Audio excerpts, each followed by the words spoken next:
त्या फॅमिलीमध्ये सगळ्यांची आवडीची भाजी म्हणजे सोयाबीन.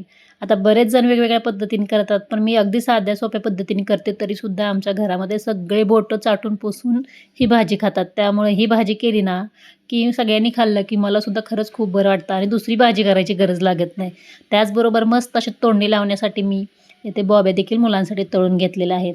सुरुवातीला मी काय केलं, की छान एका कढईमध्ये पाणी गरम करण्यासाठी ठेवलं आणि त्याच्यामध्ये 1 प्लेट सोयाबीन घातलं.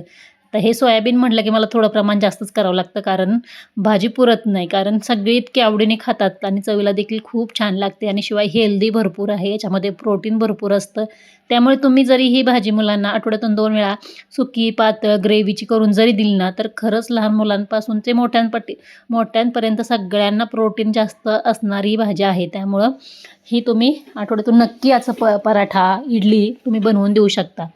तर छान कांदा बारीक चिरून घेतला, तो देखील या तेलामध्ये छान परतून घेतला. याच्यामध्ये थोडंसं मी कढीपत्ता घातलेला आहे, कोथिंबीर नाही आहे त्यामुळे नाही घातली. तुमच्याकडे असेल तरी तुम्ही घालू शकता. छान कढीपत्ता भाजल्यानंतर याच्यामध्ये जिरं, मोहरी टाकली आणि कांदा जरा लालसर रंग येईपर्यंत भाजून घ्यायचा. याच्यामध्ये आलं लसणाची पेस्ट 1 चमचा घातली.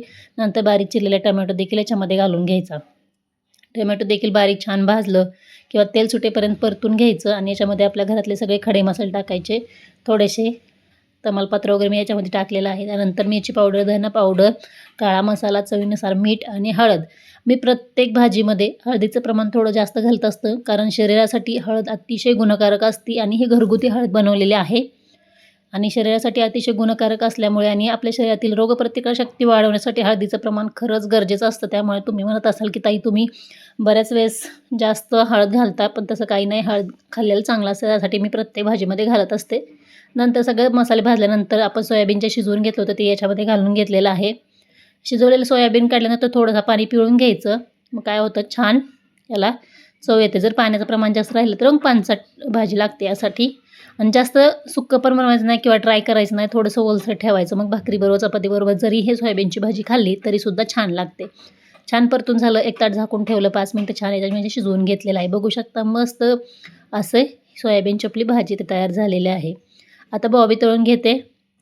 बरेच वेळ मुलं आपण बाहेर गेलो स्कूलमधून येताना बॉबी मागत असतात. तसं समतलासुद्धा बॉबी खायला खूप आवडते.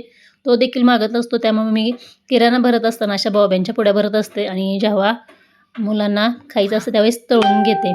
तर अशा प्रकारे ही मी बॉबी इथे छान तळून घेतलेले आहे आणि जेवढं तेल छान कडकडीत गरम होईल तेवढी ही बॉबी छान फुलत होती. पहिल्यांदा सुरुवातीला जास्त फुललीच नाही. नंतर मला लक्षात आलं की हे जेवढं तेल कडक होईल ना तेवढं हे छान फुलतंय. त्यामुळे मग परत नंतर मी छान तेल कडकडीत गरम झाल्यानंतर सगळ्या बॉबी तळून घेतल्या. तर अशा प्रकारे मी या बॉब्या तळून घेतलेल्या बघू शकता. याच्यावरती थोडंसं चिमूटभर मीठ आणि मिरची पावडर घालायची.